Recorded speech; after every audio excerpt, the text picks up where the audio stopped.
welcome on back, everybody, to the All Aussie Rules podcast. This is episode 10, and this is our round 3 review. We're a day late. I was pretty sick over the weekend, but we're here now. It was also a Monday game, which makes it hard to turn around. But yeah, here we are. This will be a full look into round 3. We'll start with the latest news as always. We'll have a look at how my tips went, which I think most people had a pretty tough week this week. Then we'll do a wrap up of all the round 3 matches, and we'll finish with the award leaders from my Brownlow tips and MVP. So yeah, without further ado, we'll have a look at some of the stories from the weekend. We had the AFL come out today and say that a couple of the Guinea high free kicks were incorrectly called. Obviously, he didn't get them. They said a couple were right, a couple were wrong. It's weird that, not that weird that they came out, but they should be saying this about every game, in my opinion, so that there's a little bit more transparency. So everyone knows, because I think there's a lot of people, that me included, that thinks a lot of the umpiring decisions are horrible. It would be interesting to see what the AFL thinks of every single decision throughout a weekend, because obviously umpires are going to make mistakes, but it would still be good to know which ones they believe are mistakes, so that then when the next game happens and people don't get the call, yeah, you know what I mean. It would be good to see them come out with that. Other news, Geelong just got a warning basically for Tom Hawkins being on the phone during their rain delay. Yes, that's right, we had a rain delay. It's not cricket. Storms in Melbourne yesterday sent the players off for a little bit, but they ended up getting that game done.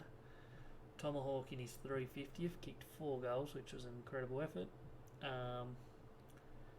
Other things, I don't think there's anything too exciting in the AFL other than those.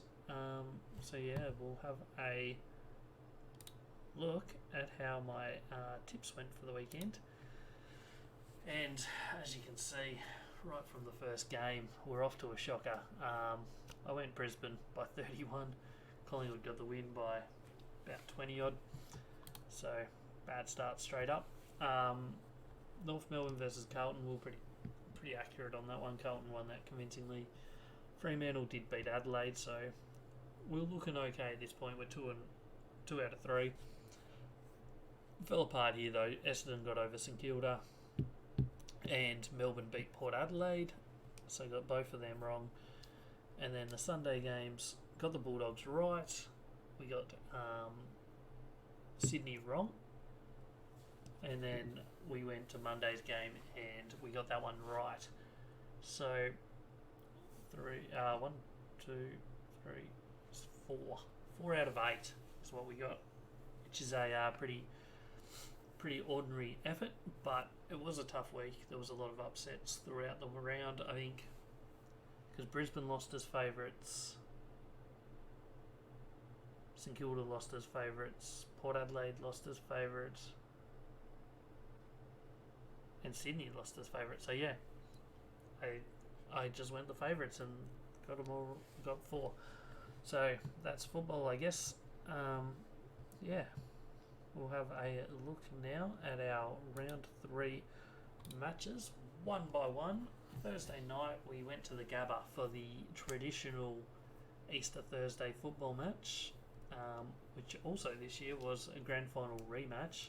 Both teams came in without a win. Normally, last year's grand finalists, you could be like, oh, undefeated. No, this one, they both didn't have a win between them. Collingwood were 0-3, Brisbane were 0-2. And Collingwood jumped them. Came out in that first quarter, played some really good football. Probably weren't massively on top in general play, but had the margin on the scoreboard.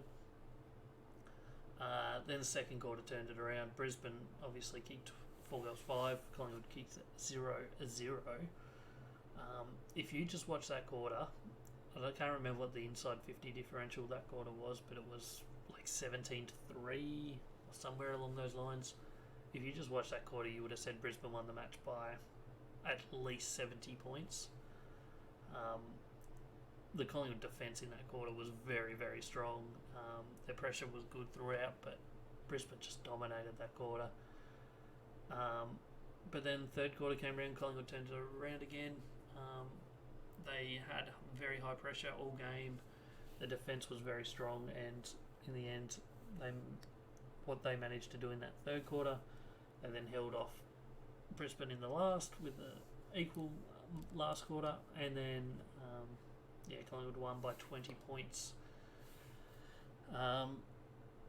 Elliott kicked 4 for Collingwood. Bobby Hill, kicked 3 all in the first quarter, just to show once again how much he likes playing against Brisbane. Mychak kicked 3 for Brisbane. The only multiple goal kicker was Cam Rayner with 2. Brisbane's best players, Lachie Neale was, I think, clearly the best on ground. He was very good. Dane Zorko was good. McCluggage, Rayner and Oscar McInerney for Collingwood. Jamie Elliott kicked 4, as I said, he was very good. Nick Dacos had 30 touches, was good. Tom Mitchell was very good in the contest. Noble's run off the back line in his first game back was very good, and Jeremy Howe was good in defence as well. Votes, I went Lachie Neale 3, clearly best on ground. Nick Dacos 2, and Tom Mitchell 1. We then went to Good Friday football. This year we had 2 games on Good Friday. First one was in Melbourne for North Melbourne hosting Carlton at Marvel, and as you'd kind of expect, it was one-way traffic most of the game.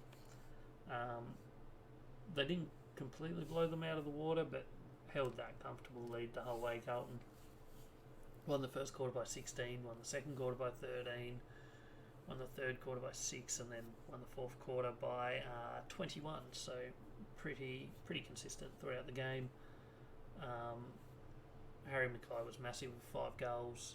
Charlie Curnow kicked 4, Lewis 3, and Durden 2 for North Melbourne. Curtis kicked 3, as did Larkey, and Ford got 2.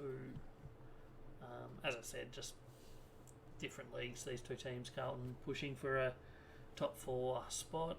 North Melbourne, you'd imagine, will be probably bottom 4, maybe getting 12th at best, but probably bottom 4.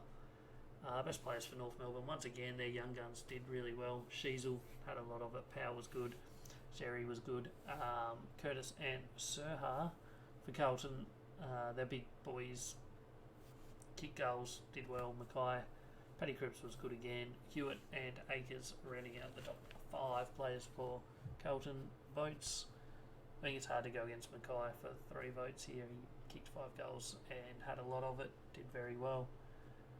Paddy Cripps 2 votes, and George Hewitt 1. We then had the second Good Friday game, which was over at Optus Stadium on Friday night, Friday afternoon WA time. Was Fremantle hosting Adelaide, and as would be expected, I think Fremantle at home were always going to be tough to beat. Adelaide have had a rough start to the year, having just gone down in week 1 against Gold Coast, then getting reasonably comfortably beaten at home to Geelong.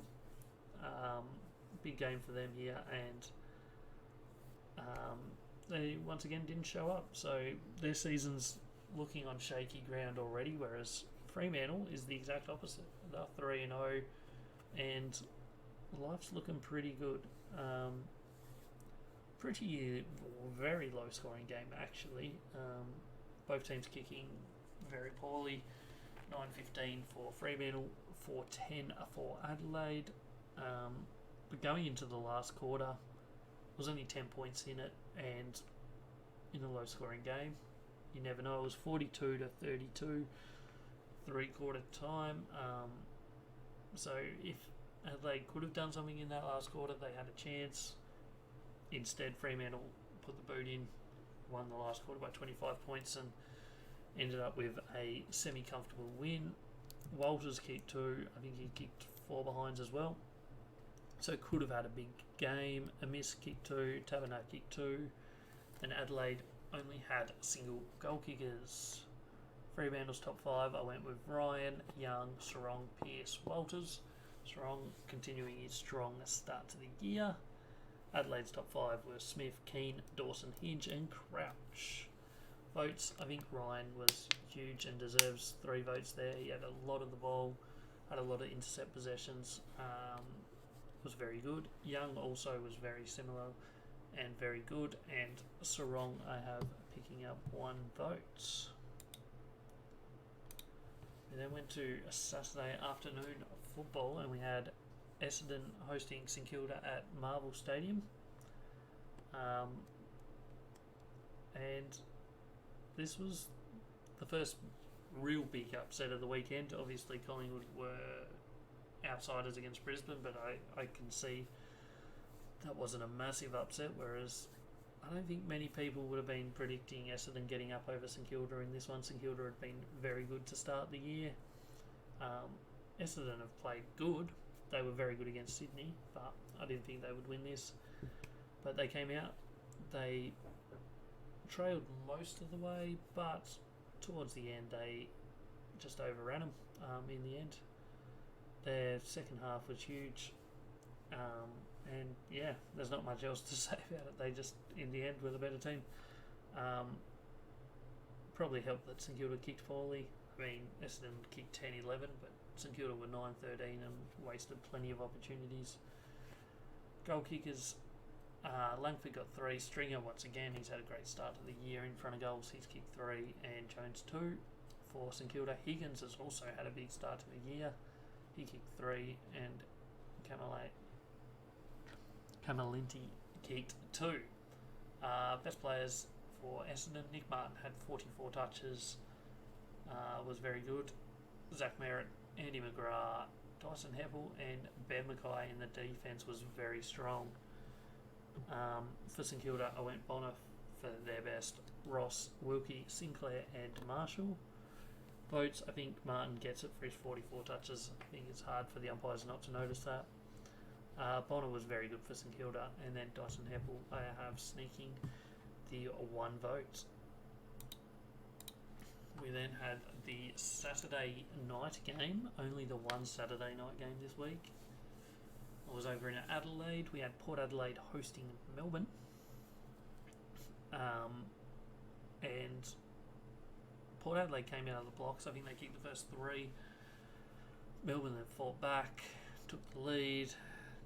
Then Port Adelaide got the lead back, and it just swapped and turned most of the way through the game, all the way up until the last quarter, where Melbourne got the job done, really. Unlike most games, I guess not really, but poor kicking from Port Adelaide cost them in this. It wasn't actually poor kicking, it was just very accurate kicking from Melbourne. They kicked 15-6, which was the difference, really. They had less scoring shots and won by 7 points.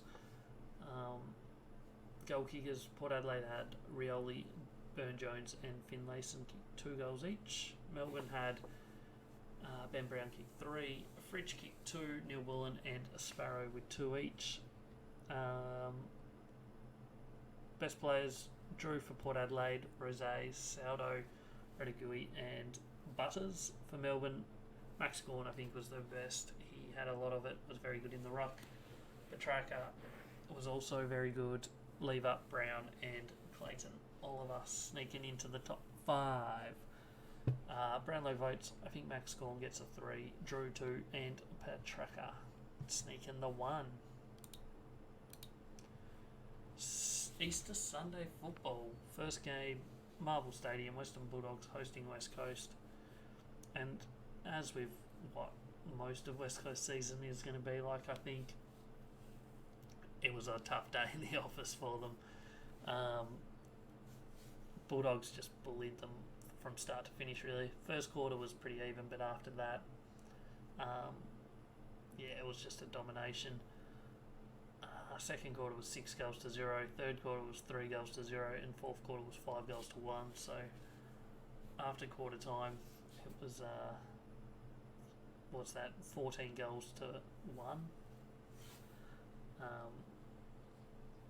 So not a great day for West Coast. Their kicking in front of goal was pretty poor. Granted, 3-12, but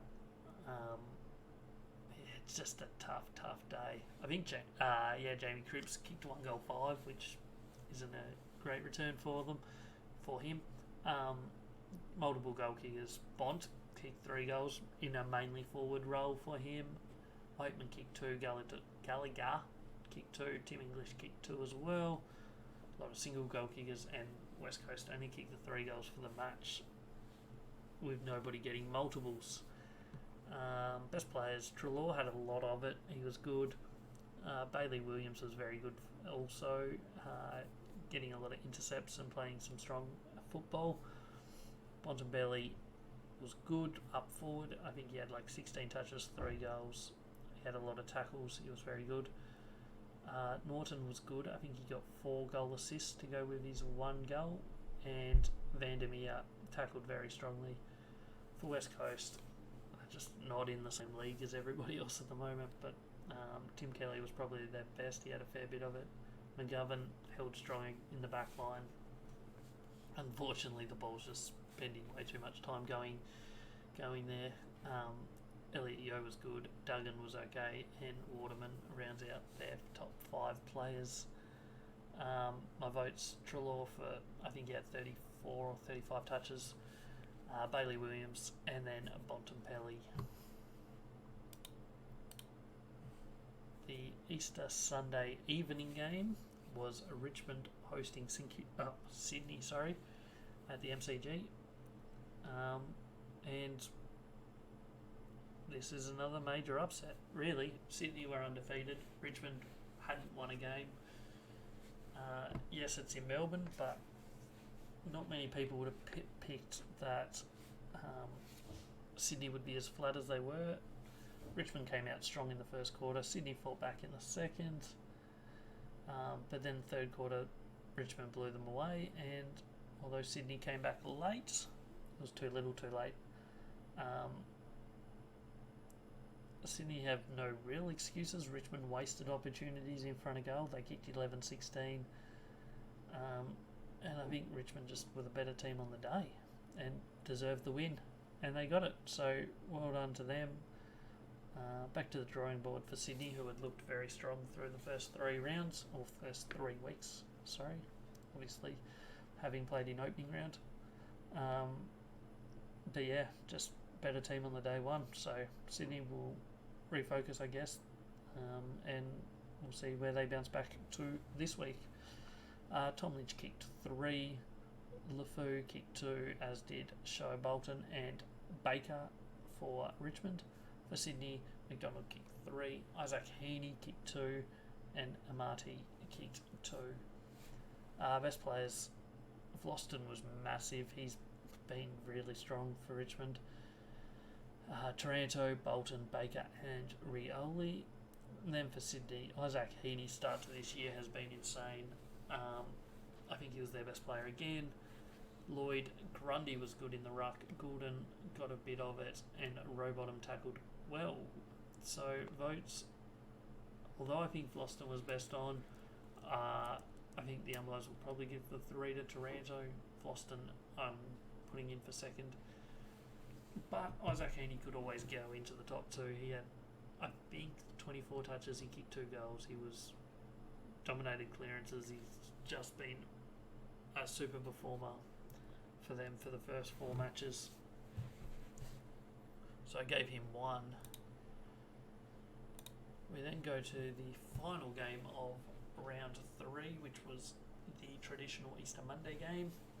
Hawthorn beat Geelong at the MCG. We had, I won't say entertaining game. The rain absolutely came down. They had a bit of a break for thunderstorms, and it got very wet in the last quarter.